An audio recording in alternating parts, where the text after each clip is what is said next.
talks about the way the world works. Has that ever happened to you? Maybe a parent or a trusted friend, a teacher, a mentor, someone had a conversation with you, and it was about the way the world works. I know that it was my dad who had to have those conversations with me. Every once in a while, when he and I would be taking the long turnpike from El Dorado, Kansas onto Wichita, it was a good 35-minute drive. That was the time Dad needed to tell me about how the world worked, how I needed to be in order to survive in the world. And what my dad was hoping for is that what he was sharing with me would lead to insight. I think, frankly, we're still fascinated by that whole process. Someone, in writing, in an article, in a video clip, in real life, shares with us a message. Let me tell you how the world works. And you want to listen. Maybe it doesn't quite match up with how you think. But you're fascinated by it. Most of us are. When someone sits down and tells you, this is how the world works. And very often we can look at someone and say, that's how you think the world works?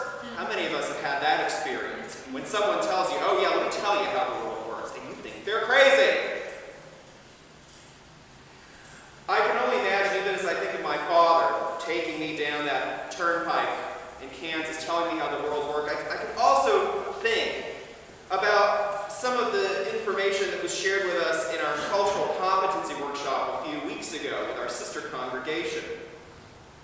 The facilitators of the workshop drew a diagram, and they said, now, when we're talking about cultural competency, we're also talking about what's the dominant culture in a society. And so they drew this diagram on a board, and there's this sort of square in the middle of the diagram. And in the middle, what was the dominant culture in the United States? Well, it was white, it was middle to upper class, it was educated, straight, male, and then somehow those things were outside of that box, the things that in that square were normal, dominant, the way things were supposed to be. All of the realities were outside of that square. Were called the borderlands. All of those things that didn't quite fit in with the dominant culture. I think to myself, well, put all sorts of things out in the borderlands, outside that dominant culture's description of what normal is.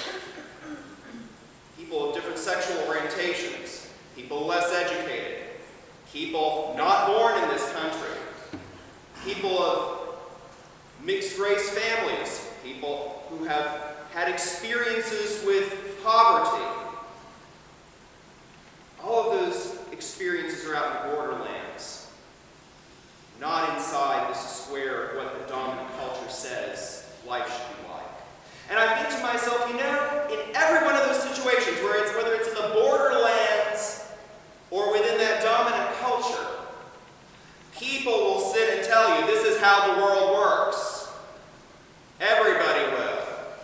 And I'm pretty sure that people within the dominant culture of our country are going to have a different way of talking about how the world works than those who are on the borderlands, who don't fit in, who are not in dominant power and privilege. All the same, when we talk about the way the world works, we want to be led to insight. That is what's happening in the gospel text we read from John's gospel this morning.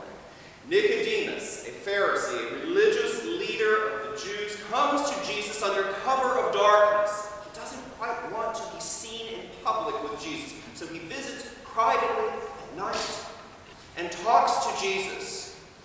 And he says, you know, everyone knows that you're from God, Jesus, because no one would be able to do the kind of signs that you do. No one would be able to teach as you do. No one would be able to express the love and the power of God like you do if it wasn't for God himself working in you. So Jesus then realizes, well, this is a moment that we can talk about how the world works.